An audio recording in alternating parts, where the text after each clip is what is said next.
Thanks. What's going on? Like, share, subscribe, leave a comment, hit that like button.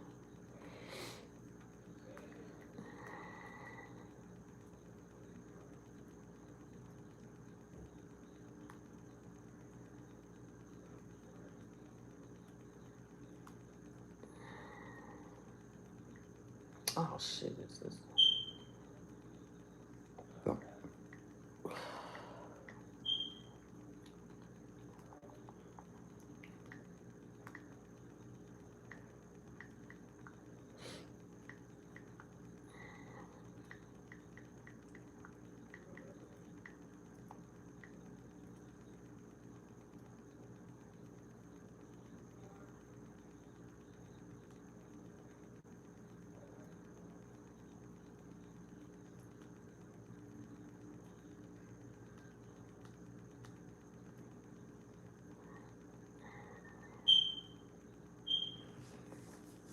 Let's see. Wait, see if we get some people in the room.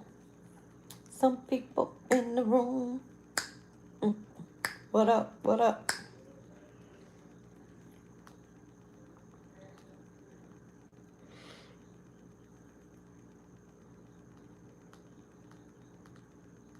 Yeah, this is what I'm gonna start with. This.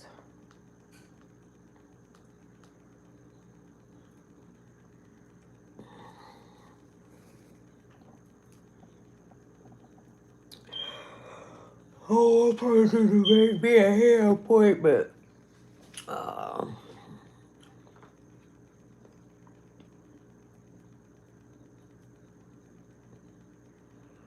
All right. Well, I'm just gonna go ahead and get started.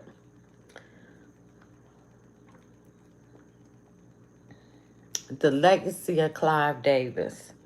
The Tisch community honors the life and legacy of Clive Davis, 1932 to 2026, a fearless visionary who transformed the art of music, production, and introduced countless legendary artists to listeners around the globe. A distinguished New York University alumni and Rock and Roll Hall of Famer, Davis profoundly shaped the landscape of modern music by creative reimagining the role of the record producer. His unmatched legacy lives on at NYU Tech School of Arts through Clive Davis Institute of Recorded Music. So they named a wing after him, where he helped develop an artistic ecosystem unlike any other in the world since 2022. Davis' renowned, renowned career has been celebrated in permanent retrospective at the Clyde Davis Gallery at 370 J Street. Born in Brooklyn, Clive Davis graduated from New York University's College of Arts and Science, where he received a Bachelor's of Arts degree. He graduated magna cum laude in 1953. He later earned his law degree from Harvard and began his career working at multiple New York City law firms. In 1966, Davis was brought on as general counsel at Columbia Records.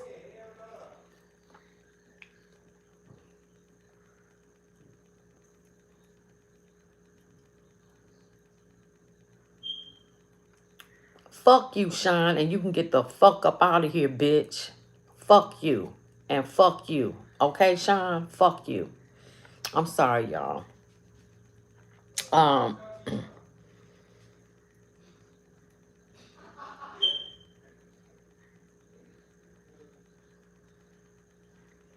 and he became vice president and general manager at Columbia. Early on, recognized the unusual promise and commercial potential of the era's emerging rock music. And after being named president of Columbia in 1967, Davis made his first in series of major discoveries, Janis Joplin. Man, I love Janis Joplin. I loved her. And Big Brother and the holding company. In subsequent years, of course, he Bruce Springsteen, Santana, Billy Joel, Aerosmith. I love me some Aerosmith. And Earth, Wind, and Fire. Davis' time at Columbia heralded the beginning of what would become the most influential record producing career in music history. Armed with an intuitive ear for music shifting cultural trends, Davis helped shape the sounds of countless genres since 1974. In 74, he founded Arista Records and launched the careers of Whitney Houston, Barry Manilow, Patti Smith, Kenny G. Hi, Ann. The Grateful Dead, Aretha Franklin, The Kinks, Lou Reed, Eurythmics. Oh my God, I love the Eurythmics. Diane Warwick, Hall and Oates, and Carly Simon. In October 1989, Davis partnered with L.A. Reid and Babyface to form L.A. Records. Nice to meet you too. No, I'm in Detroit. So he helped with TLC, Tony Braxton, Usher, Outkast, and Pink. He continued to invest in hip hop's development, and he helped with B.I.G., Faith Evans, Mace. Davis also created J Records, which emerged as yet another flourishing label, and he had Alicia Keys, Maroon 5, Annie Lennox, Luther Vandross, Rod Stewart, and Jennifer Hudson. Oh, thank you. Oh, you from Columbia? Nice to meet you.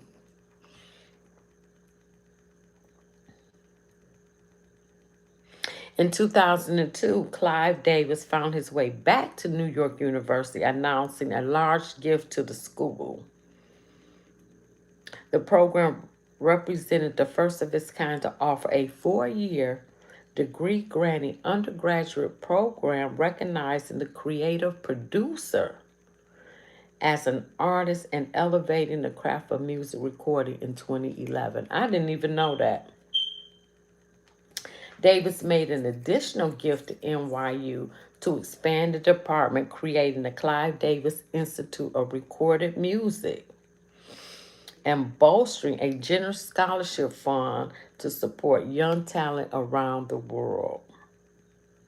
That same year, he received an honorary PhD of Fine Arts from the university.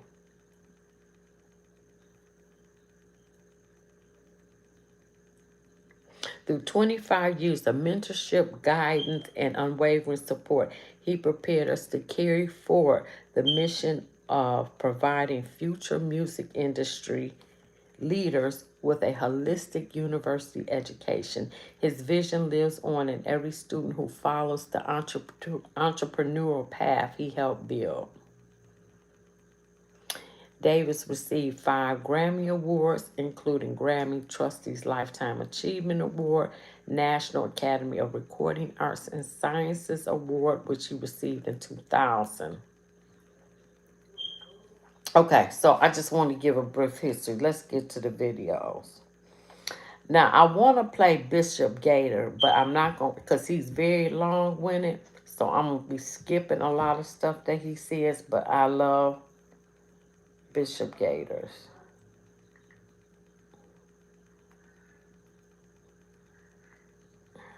Damn, my phone's stuck. Damn, what's going on?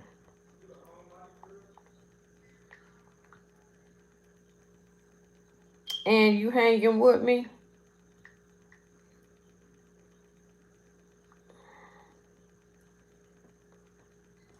Okay, so we getting into Bishop Gators.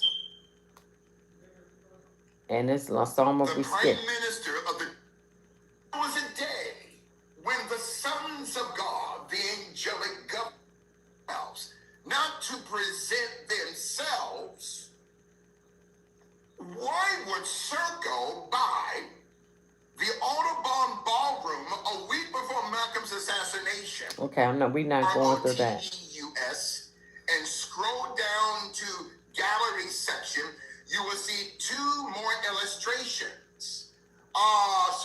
try it. Thank you, Apostle Coley. Try to gum. One other topic for another day. 2 illustrations. The first illustration is 2 Greek gods or demons. Jackson, burning in hell. I said it. Okay? Set up Dr. King because when Dr. King was exposed. Okay, see, he going to the 60s. I don't want to do that part. Lucian Grange, Mossad. Clive Davis, Mossad. See, now he's saying Clyde Davis worked with Israel. He was part of the Mossad. So I'm going to start there. They're groomers, ladies and gentlemen. Jerry Heller was exposed by Eazy-E. Yep. See, Eazy-E founded and created Ruthless Records. It wasn't Jerry Heller, but Heller was inserted in the life of Eazy-E. This young man was brilliant. I had the honor of meeting his beautiful daughter. I've shared this with you guys many times. Beautiful woman. A couple, maybe 2 years ago, 3 years ago, I went to I was a guest at the Grammys and I covered it and then went to the Grammys after party, clean, not crazy stuff, at the LA Convention Center. And nothing but LA cops there, okay? Clean on the up and up. So I met her and I began to minister, to talk to her, okay? Your father was liquidated. Your father was assassinated. I gave her my number. I got her number, okay? Jerry Heller sent Eazy-E to a acupuncture. And Suge Knight even testified about this. Okay, so I'm gonna go past this because we dealing with Clive Davis, but that's when Eazy was injected with the AIDS virus. So let's go past that. By him of asking for what was theirs by right, their masters. Okay, getting to the masters. Black folk, rest in peace. No, he's resting in hell. Okay, here we go.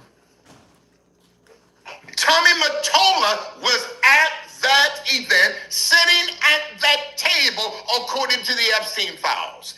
April 2015, Jeffrey Epstein sponsored a table for 10 of his closest friends, April 2015, at the Plaza Hotel Gala, honoring Clyde Davis in New York City. Sponsored by Harvard University's The Hastings Pudding Institute of 1770. Pudding, cheese, we love pizzas. All of that are pedophile symbols. Facts. Clyde Davis is in the Epstein files. And at that same table, honoring Clyde Davis in April 2015, was Tommy Mottola, who took out Michael Jackson along with Clive. Come on. I'm angry. There's a righteous indignation in me, okay? Oh, it was Dr. Conrad. Dr. Conrad Murray was just the Black Patsy. Oh, stop. Who's also a member of the Boule Sicker Society. And I didn't know this till today. Some, not all, some of the daughters of Malcolm X, they're members of some of these sororities. Oh, I didn't know that. Some, not all, some of the daughters of Malcolm X are members of the Boule Sicker Society. I didn't know that. Oh, Lord have mercy. And they are part of the Democratic Party, the same party through LBJ who took out their I don't understand. We Republicans, conservatives, we did not create segregation. We did not create Jim Crow. Democrats created Jim Crow. Okay, he getting off. He got way off of Clyde Davis. Come on, let me move it up. August Belmont Schoenberg. Hey, Keon. Who was a major slave owner in New York State. You know where I'm going with with this. He was sent from Germany by the Rothschilds to help build Wall Street. They called Wall Street because the Democratic Party used to. Oh, he done got way off of Clive Davis. So let me move that. Let me move up. In 1995, there was a two-day conference. The first one back at Clive Davis's home. Okay, here we go. Beverly Hills, even though his main residence was in New York City. And the second meeting, the following day, 1995, was at the private bungalow in Beverly Hills, where later Diddy had his parties, not just in his home. The intersection of the CIA controlling black artists. This was the beginning of the CIA's cultural Cold War. The CIA, so 1991 was the first meeting. That was the same year that we eyewitnessed the fall of the Soviet Union. Now, this was beginning the CIA's cultural Cold War. That's when hip hop went from conscious rap to gangster rap with Eazy-E, NWA. It was a psyop. So that's what he's talking about. Now I want you to do me a favor. Listen, ladies and gentlemen, and I'm going to come in here. Listen, because I don't want to wear you guys out. The CIA, who was at these meetings in 91, and then those two meetings in 95, hosted by Clive Davis. Members represented the CIA, William H. Webster, James Woosley, and a third name that really blew my mind, John M. Deutsch. Well, who's John M. Deutsch? Deutch. Remember the crack cocaine epidemic in Los Angeles? Yep. And those black folk called John Deutsch under the carpet. There was a meeting, I believe, in South Central. John Deutsch was at that first meeting in 91, along with William Webster and James Woosley. I heard yesterday, I'm not going to say her name, a well-known black podcaster and a radio talk show host in Los Angeles. She gave me a call and I'm not going to say her name because I'm not stupid. She said, Bishop, I don't think you knew this. She says, you know that Clive Davis died today? I said, yes. This was yesterday. She said that Clive Davis's attorney, his attorneys, had told him, you should sue this bishop. I didn't know this. He said, no. It will create more havoc. Wait a minute now. If I was wrong, these times on and all these radio shows and podcasts, if I was wrong, why not come after me? Clive Davis did not want to come after me because I had the receipts. So Clive Davis told his attorneys, I didn't know this.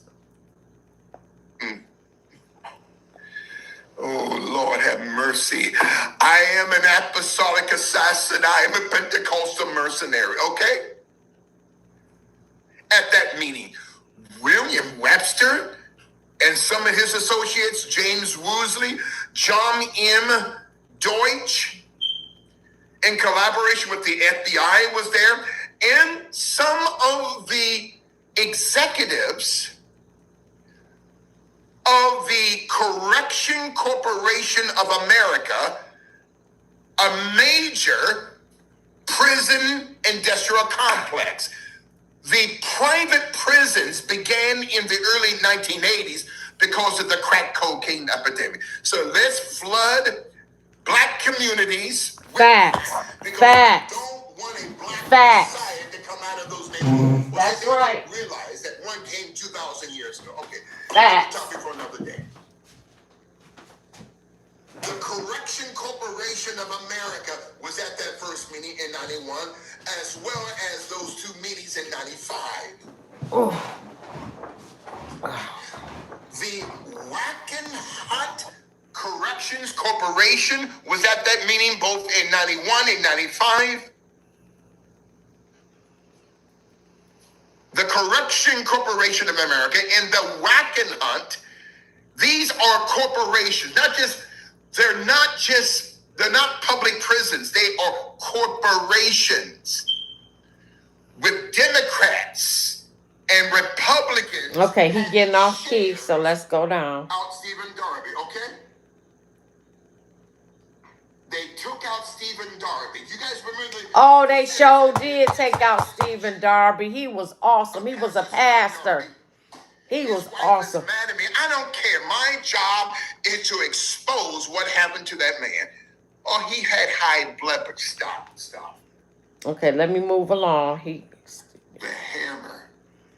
After this Iran situation, Hollywood is next.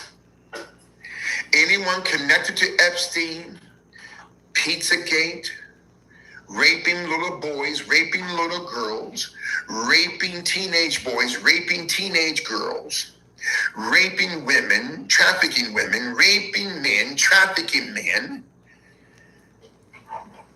the federal government is coming in. And martial law is coming to Los Angeles. I'm like the prophet Noah. Everyone's laughing. Oh, it's not going to happen. Okay. I'm building the ark. I'm telling people you better come into the apostolic. But because when the door shuts, when Cash Patel comes here, in the FBI, they're coming to every studio. They're coming to every television studio. They're going to Beverly Hills and Bel Air and Hancock Park. It's coming. Why do you think that the military is having these exercises? It has nothing to do with the FIBA matches here. It's coming, ladies and gentlemen.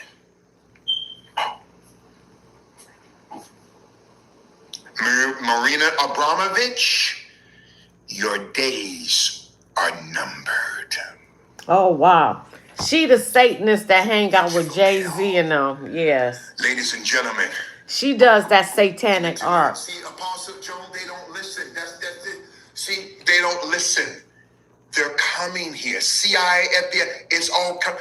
All of these rapes, adrenochrome, eating children, even not just Mel Gibson has been exposing this. Keanu Reeves, all of them. It's coming. Ladies and gentlemen, this system's coming down. Facts. So it can be rebuilt this time in the image of Christ.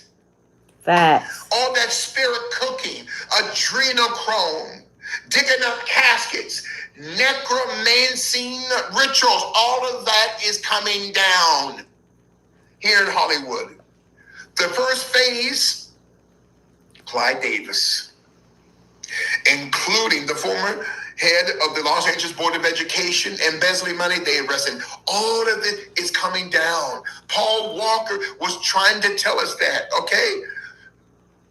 Paul Walker was not even driving the car. Paul Walker was on his way, okay, to Burbank, California, to give a national press conference. He was about ready to expose the CIA, including the Clintons, for taking millions of dollars that he's been sending to the Philippines and to Haiti, okay? So they took out Paul Walker. How did they take him out? They took out Paul Walker. That's another topic for another day. That's Bishop Gator. He is awesome.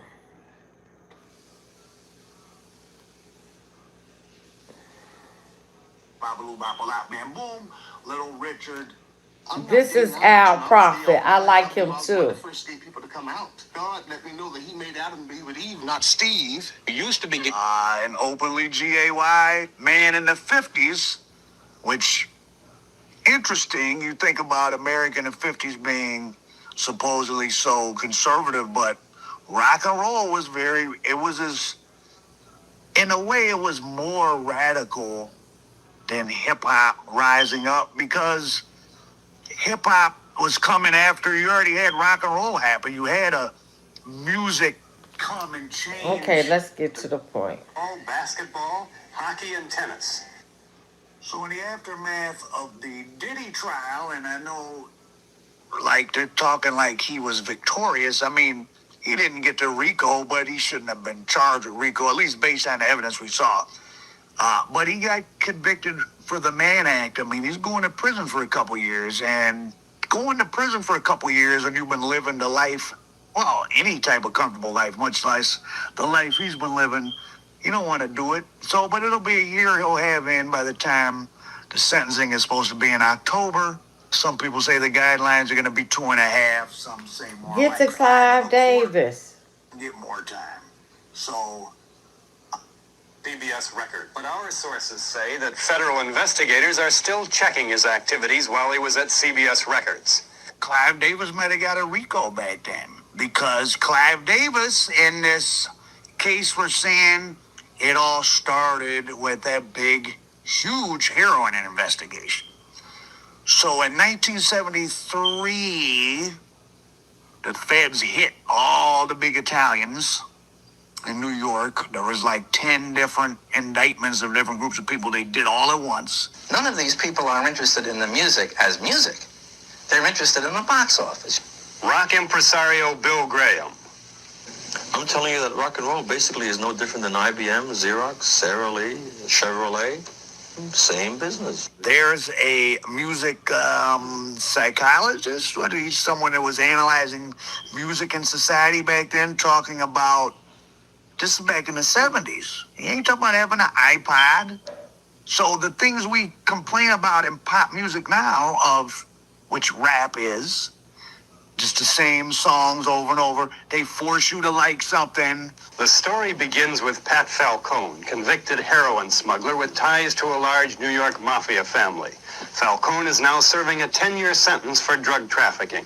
At the time of his arrest, Falcone was co-manager of two singers who then recorded on a CBS Records label. Wow. Although Falcone was never employed by CBS Records, it was the association between the convicted heroin smuggler and David Winshaw, the CBS Records executive, that triggered the nationwide investigation of the record industry by the Newark grand jury.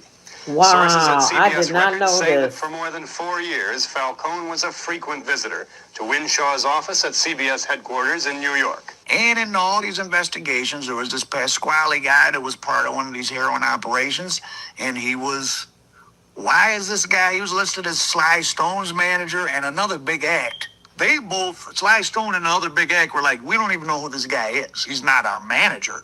But he was listed on the CBS roster as their manager, as you see from this Payola documentary made in 1974 by NBC or whatever, back when networks actually made good stuff. Thankfully, thanks to Hezekiah News and others, I can make these. Well, when y'all saying all this, what about Clive Davis? Does Angelo DiCarlo or any other organized crime figure have any interest, to your knowledge, in any recording companies?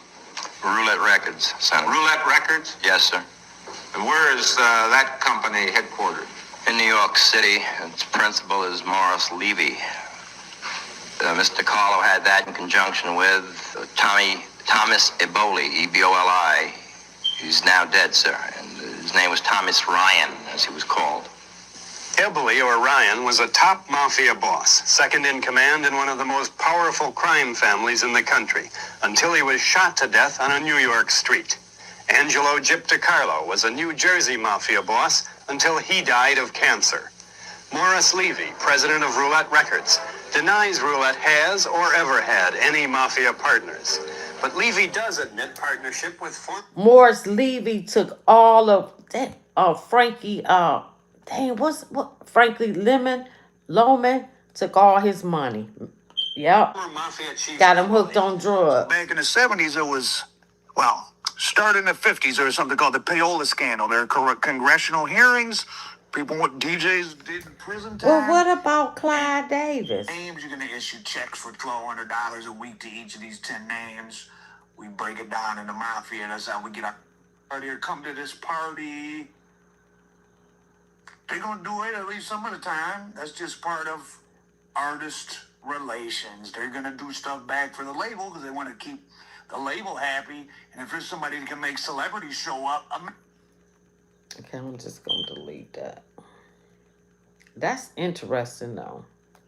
Whitney Houston was killed, and it wasn't her fault. It was a calculated plan that was rehearsed, funded, and orchestrated around her without her control, with powerful executives like Clive Davis pushing Whitney to her breaking point, and so-called family members like Pat Houston ready to take control.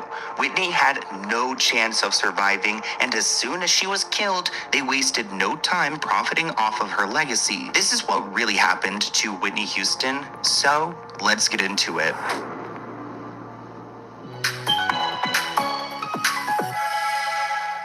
Before we kick off this video, I have an update for you guys. This I don't know if I should be is crying or Sloan cheering Hooks. because Clive Davis is now dead. In today's video, we're talking about his relationship with Whitney Houston and a lot of the unanswered questions. Well, now he's dead. Maybe we'll get some answers. Clive was struggling. His health had been struggling. He was in the hospital up until June 4th. Then he spent some time at home until he passed away at 94. We don't know how he passed away, but we do know that he had upper respiratory issues. And that is what ultimately took him out. And of course, social media has plenty of mixed reactions. This person writes, I hope Whitney Houston's soul is rested. Rest in peace to Whitney Houston. I still think he had Whitney Houston killed, this person writes. And finally, this person writes, okay, now that he's no longer here with us, can Brandy tell us what that note said? And today we're talking about why people believe Clive Davis is responsible for Whitney Houston's death. I mean, in my opinion, I'm included in that group.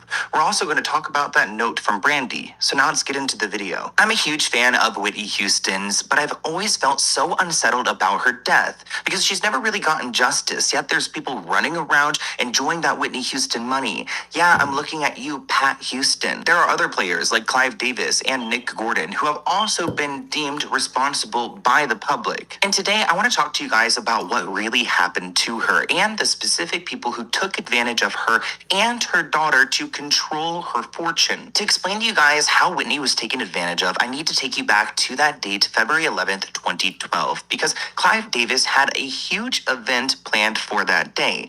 He is a very powerful music executive that controlled Whitney's career and many others. He also had really close ties to Diddy. They were like besties, or maybe still besties, yet Clive is on his deathbed. Honestly, I thought we were gonna lose you, Clive. I thought you were gonna go and meet your maker, or maybe meet someone else, if you know what I'm saying.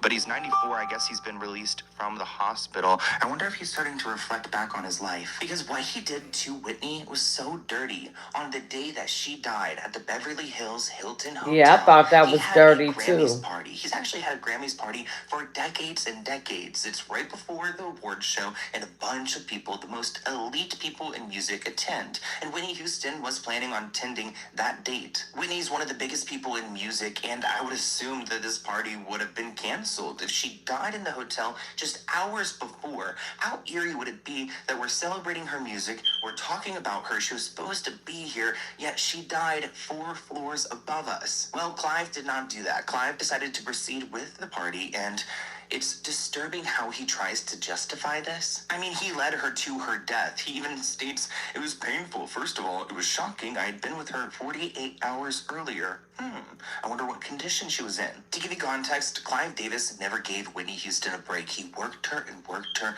She was clearly not well, dealing with drugs, and he pushed her to her breaking point because he saw dollar signs. He didn't care if she embarrassed herself on stage or how she behaved because he just wanted more money, more attention, and sacrificing her wasn't a big deal. It's so disturbing to imagine that she was supposed to attend this party, probably had her dress and everything ready to go. She was staying in the hotel where the party was at, so clearly she was going to attend, yet she was dead. I would feel so uncomfortable attending that party. Hi, how you doing? This is security from Beverly Hilton. Hi, what's going on? I need a paramedic. Apparently, we got a 46-year-old female found in the bathroom. That's all I've got right now, but they're requesting paramedics. Oh, okay. Female found in the bathroom. What room is she in? I'm not sure. She fell or she was in the bathroom with the water. 434? 434, I'm sorry. That's room 434? now? Yes. Okay, and there's not east-west or anything else? That's room 434? Yeah. Okay, and you don't know if she's conscious of breathing at all? Apparently she wasn't breathing and she's 26-year-old. She was not breathing? Yes. Okay, but she is breathing now? I don't know. One thing that's odd about Clive's statement is that he claims that she was trying to impress him with what she learned in rehab. He explained how she had given up smoking, how she cleared her throat of nicotine, and she was wanting to start going into the studio again. Little did he know she was going to be dead 48 hours later.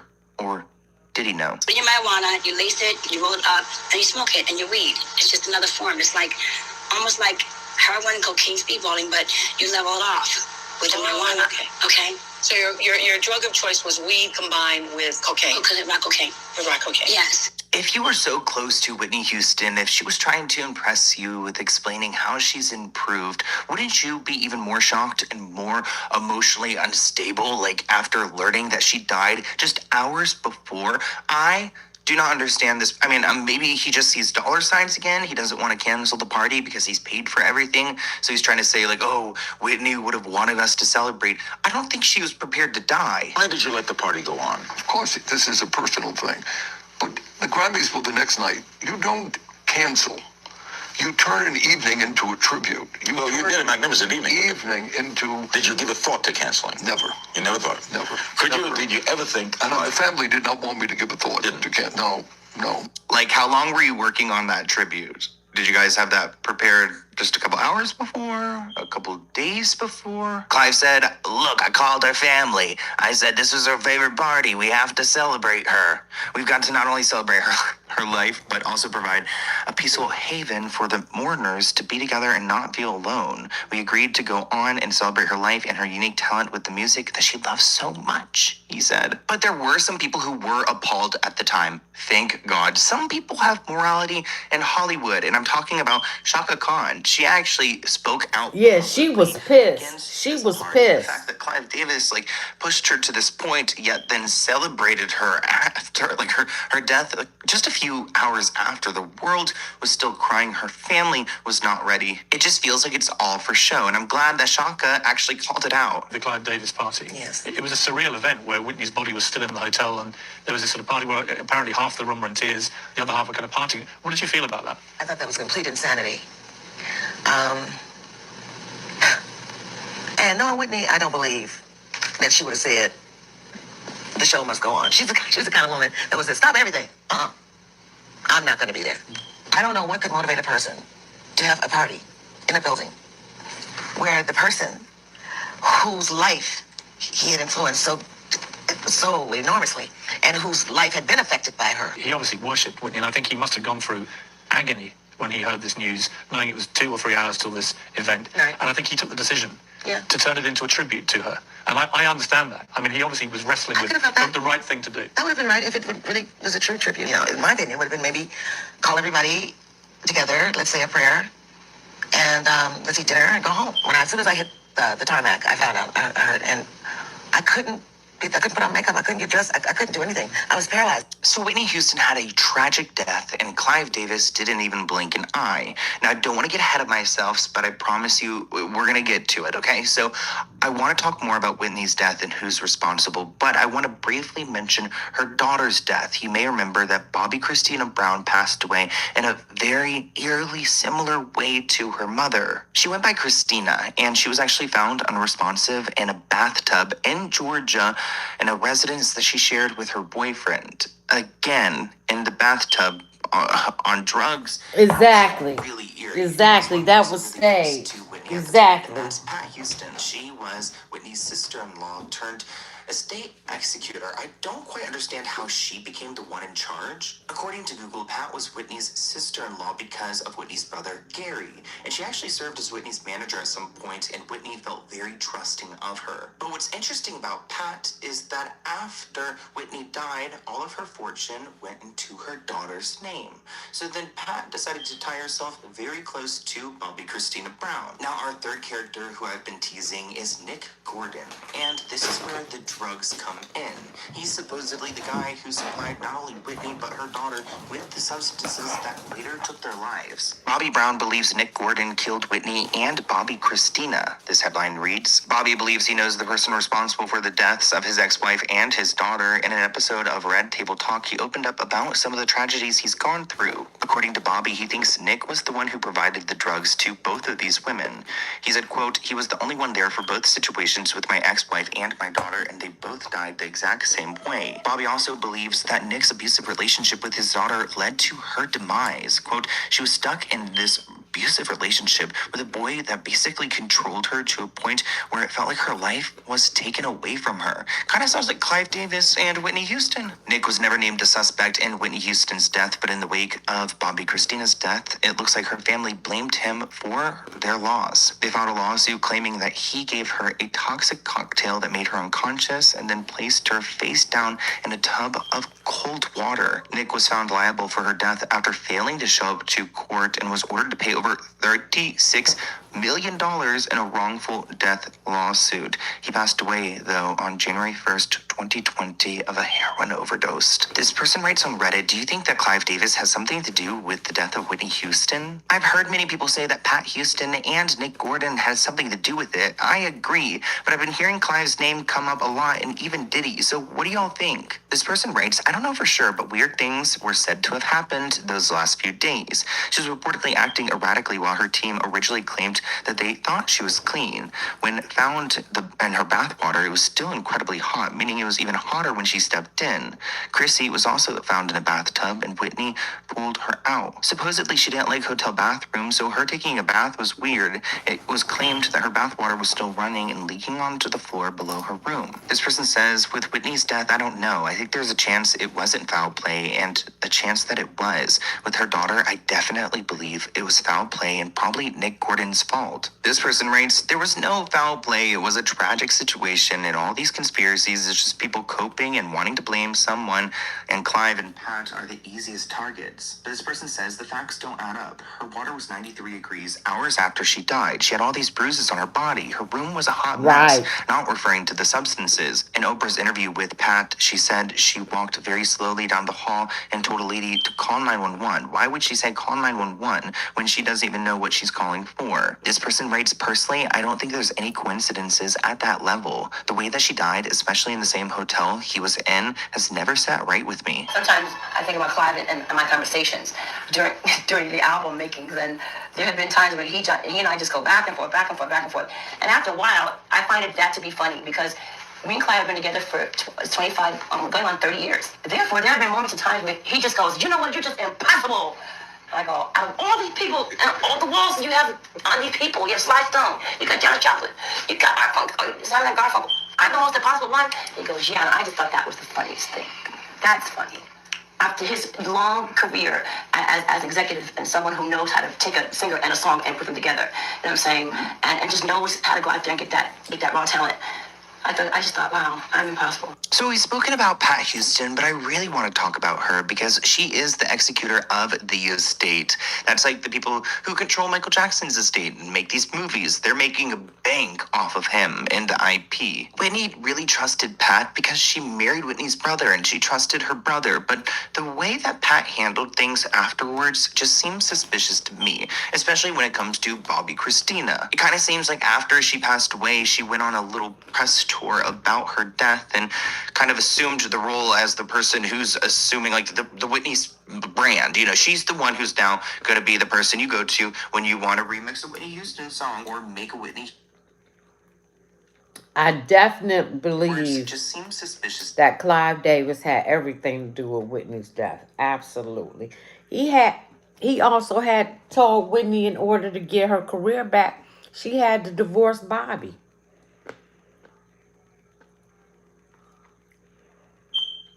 Now this Gene Deal.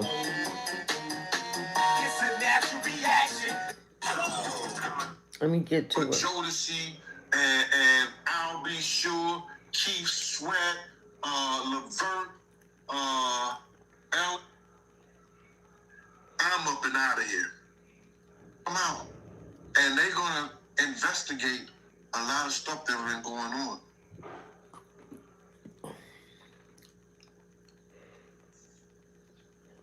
Okay, I'm not going to listen to this. Let me delete this.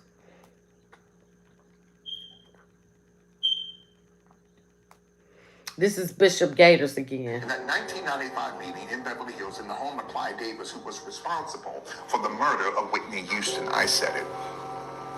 His days are numbered. And there were rappers there from all over the country.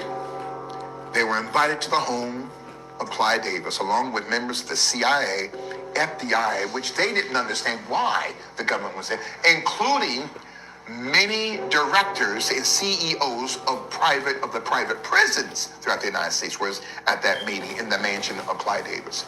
And they were telling these rappers, you need to create songs talking about killing police, calling black women bees and hoes. You need to get more nasty so we can fill our prisons that we're building. Okay. Damn it.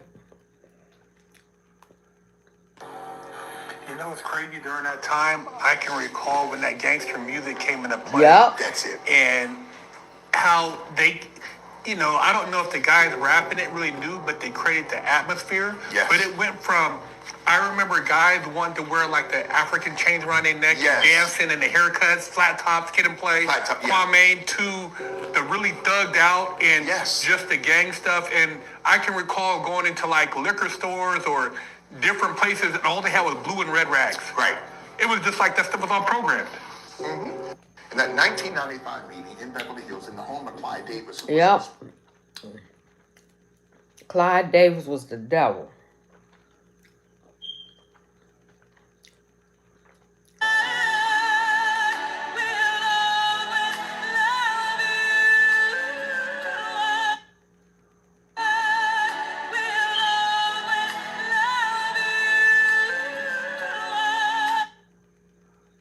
Oh shit, I don't even know. Why did I take that video?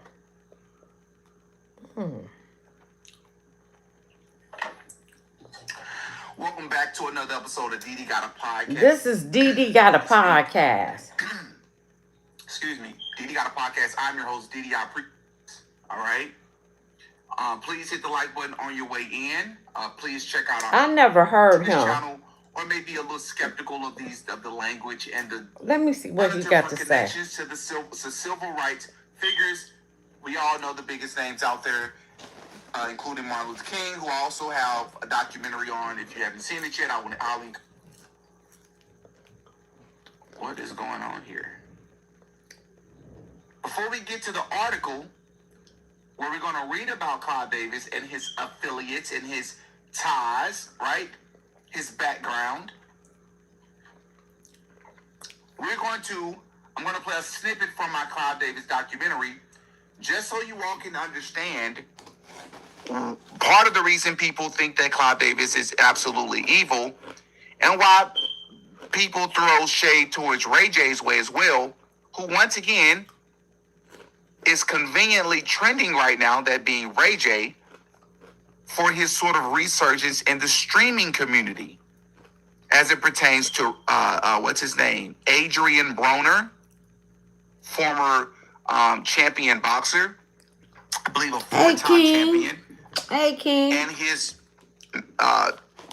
streaming mate, a guy by the name of Dean the Great. I believe they are the number one streamers outside of, they may be the most trending streamers right now, but I believe the top streamers are still the likes of Consonet and what's our guy who's everywhere? He went to Africa. I So Speed. Can't think of his name in this very moment. I So Speed. I So Speed. Here's a snippet from the documentary as it pertains to Whitney Houston's death and Ray J's potential involvement. Hit the like button once again, please. It is definitely It'll make you cry if you really love music and if you really love Whitney Houston. It is even said that Clive Davis and Whitney Houston had a nasty fight just 2 days prior to her untimely demise. But let's talk about her untimely demise. Because on that day, February 11, 2012, or another way to think about that date is 02/12/2012, Whitney Houston would allegedly pass away due to drowning in extremely hot bath water might I add, with heart disease and cocaine use deemed as contributing factors, according to the coroner office's autopsy report. Hi, how you doing? This is security from Beverly Hilton. Hi, what's going on? I need a paramedic. Apparently, I got a 46-year-old female found in the bathroom. That's all I've got right now, but they're requesting paramedics. Okay, female found in the bathroom. What room is she in? I'm not sure. She fell or she was in the bathroom with the water. 434? 434, I'm sorry. That's room 434? Yes. Okay, and there's not east, west, or anything else? It's room 434? Yeah. Okay, and you don't know if she's conscious of breathing at all? Apparently she wasn't breathing and she's 46-year-old. She was not breathing? Yes. Okay, but she is breathing now? I don't know. However, it was also reported by a private investigator that her body was actually badly beaten, which is inconsistent with the quote-unquote accident narrative. This private They did investigator say also that. reported They he did had say evidence that. to suggest that Yep. there were 2 drug dealers that killed Whitney Houston. On this day, she was found unconscious at 3:55 p.m. in suite number 434, submerged in a bathtub at the Beverly Hilton Hotel, which just so happened to coincide with the 2012 Grammy Awards, which took place the same exact day. In fact, the pre-Grammy party, hosted by none other than Clive Davis, continued as scheduled despite everyone in attendance, including Clive, knowing that Whitney's deceased body was laying just above them as they partied. She argued that this was a form of an energy harvesting ritual. Remember, the Grammys is usually That part. some sort of public That ritual part. taking place for the masses, as we have covered Sam Smith in the past, Madonna's performance, the 2017 Beyonce performance, and the list goes on. There have also been rumors over the years that Ray J, whom Whitney was allegedly romantically involved with at the time, despite their huge age difference, and even though I have good reason to believe that they actually weren't dating, but it was a different type of relationship that we're about to speak about in a moment. It's been alleged that he was actually present at the hotel when everything happened. Now, I do want to state for the record that he's come out multiple times and denied this and claimed that he was actually in a completely different state at a show. I barely speak on Whitney. She's Whitney Houston. Yes. Number one, you mentioned murder. If you look on all my comments, Yes. every time I go live, anything, you kill Whitney. Okay. That happens in spam. Now speak your truth on that. Here's the truth. I love Whitney. I was with Whitney every fucking day. She was one of the most important people to me. So y'all had a real relationship. 1000%, bro. The real emotions. Bro, that was my people, bro. We was gonna make it official the night she passed, bro. We didn't get a chance to, and I was on my way back and just never saw her again, bro. Niggas is saying that I was in the room when she died. Bro, that's the biggest cap I've ever heard. I've heard it since the beginning. I wasn't even there. I was nowhere around. Where were you? I was in San Diego doing a show. Okay. When I got back to the hotel, they did not let me up. Until everything was cleared and it was just the family, that's when I was able to go upstairs and see the family. This is you talking like late at night. When I pull up, I got my shoes. I'm ready to go to the event. I just talked to her on the phone. She's not there no more. It's over. Like, and Ray, who was her bodyguard, he found her. And he called me. CNN says Ray J found her. And then 10 minutes later, like, oh no, Ray, her bodyguard. That shit's 10 minutes later, bro. You get what I'm saying? Mm-hmm. But so, there's a innocence with jumping to conclusion, and you can kind of see why. Obviously, there's similarities in names, but that was not you. I was nowhere to be found. Right. And I hate talking about it because I got so much love for her. I've never seen her in that state. Yeah. They never. So to make me that person when I wasn't even there, and then to put murderer on top of that. Did you guys do drugs? I've never done one drug with Whitney. And then when niggas ask me, did Whitney do drugs? I mean, you don't gotta. There's certain things you can ask me, and I'll tell you about me. But you don't gotta ask the other question, because you already fucking know, like, it's Whitney. Everybody knows certain answers. After that shit happened, I tried hard drugs for the first time after the shit happened, because I was just like, I didn't know what was going on, bro. I was totally like. Did you ever witness her doing drugs? Whitney? Yes. I don't want to talk about that, because then it's like, put it like this. I'm way younger, bro. Mm-hmm. She's in control, bro. She's Whitney. She's a boss. And so to make me the big dog. I'm not the big dog, bro. I'm the little nigga, bro. I'm the little homie. But of course, as always, after Whitney passed away, just like every other musician and artist, her music and popularity resurged and her numbers skyrocketed, which means once again, Clive Davis came out on the winning side of things. But that's not all. Many people have accused Clive Davis of actually being responsible for calling the drug dealers that showed up to Whitney's hotel that night to collect a 7-figure debt worth over $1.5 million that she owed due to her drug addiction. And many people also don't know that during the Diddy trial earlier this year, one of the drug dealers was allegedly named, and his name was Ray J. This prompted a couple of people attending the trial to speculate that the only logical conclusion would be that one of the drug dealers, that is, was Ray J, the R&B singer, which caused a heated back and forth online between Ray J and the accusers. Ray J was brought up in court today. They told Vanna, drug dealer Ray J. She said, I don't know if that's his name. It sounds like that singer, but I don't think it's him. Yeah, when I heard that, as a matter of fact, I think everybody gasped. We gasped. Because we still want justice for Whitney Houston. Ray J was Whitney Houston's gay best friend, selling her illegal substances, and it's alleged that he gave her a fatal cocktail because Clive Davis allegedly had an insurance policy on her, and obviously when these celebrities pass away, their music sell like crazy. And Whitney Houston was supposed to perform that night, and we know that her performance... Yeah, you worth more dead than alive. You worth more dead than alive. That's a fact. skills just went down the drain. So, Ray J, the fans are watching you. But why did they say the drug dealer today was Ray J? Do you think it's the same guy? She's trying to say it's not, but you thought it was. Absolutely, I believe it's Ray J, the singer. And if I had one wish... Show is, Plexico. Show is. And I do believe it was that Ray J. What other person in Hollywood has the name Ray J? Nobody. It was him. You've been pushing the opioids and stuff over there in California. You got Whitney Houston unalive because you knew she was susceptible to it, and he pushed that off on camera. That's right, Plexico. That's right. It was Ray J.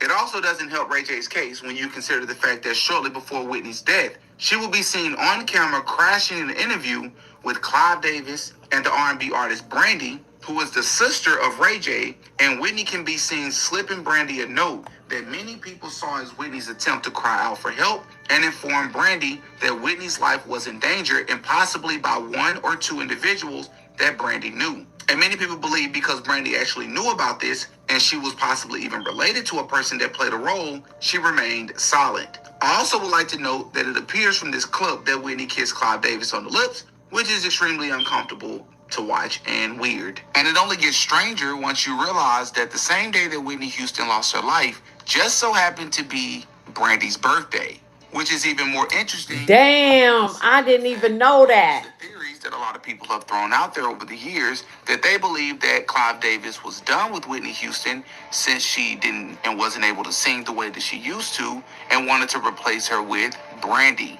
And it continues to get even more interesting because there's an interview that Ray J decided to give just the day before Whitney Houston lost her life that I personally found to be extremely coincidental. Several things about this interview was very coincidental and very interesting that I'm betting that you're going to find to be very interesting as well. The first thing I want you to notice is that when Ray J first walks out, he shakes Mr. Lopez's hand, which that's a very interesting character in himself. And I really can make an entire video on that guy, but I won't digress here. But he shakes his hand, and immediately after shaking his hand, he immediately says, new book. He immediately promotes this book in his hand. And the first word on this book is death. I also want you to notice the upside down triangle that is literally smack dead in the middle of the both of them with the words extra on it. Damn. I also want you to notice that both of these individuals are wearing all black, similar to what you would be wearing if you're going to a funeral. Is it a coincidence that the first word on this book is death,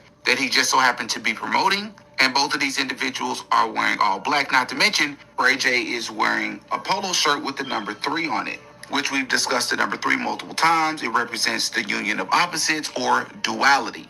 Black and white shirt, duality, which is really big in Freemasonry. But something else interesting about this interview is that immediately after they shake hands, Ray J goes out of his way to randomly promote the book before they even get into the interview. And then Mr. Lopez immediately goes, well, before we talk about your book, I want to dispel a rumor that's been going around. And what's the rumor about? Whitney Houston. Take a listen for yourself. Please welcome my very special guest, recording artist, reality star, and now author, Mr. Ray J. Shoot, I want to subscribe to his channel. I like him. Doing good, man. So a lot I want to catch up with you. I know you got the new book. I want to get it. Before we get into the new book, though, I want to get a little rumor out of the way that I heard. You've been seen around town with Whitney Houston. Now, I know the rumors back in the day that y'all were hanging out, but what's the deal right now? We hang, you know, it's Grammy weekend and she's in town and we had dinner and, you know, she's such an icon to where it reaches the masses. But, you know, we had a good time. We had dinner, that's it. So, platonic, good friend. Hey, there's worse people you can hang with. You know what I'm saying? So how's she doing these days, by the way? She's doing good. Everybody's good, you know, and she's good. My family's good. You know, everybody's doing good. Good to hear. Yep. Sister, mom, and everybody? Yeah, everybody's doing good. Nice. Brandy's setting up a new song with Monica. They're going to perform at the Clive Davis Grammy party. Oh, great.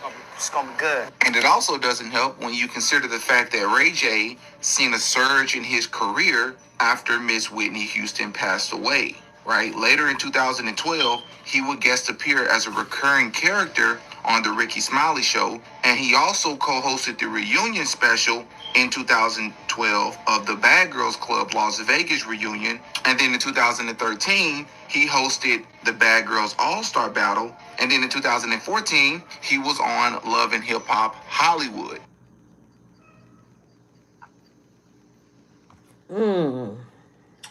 Yeah, man, that is once again a much longer snippet. I try not to play clips that are that long, but that is. Wow. Like, share, subscribe, leave a comment, hit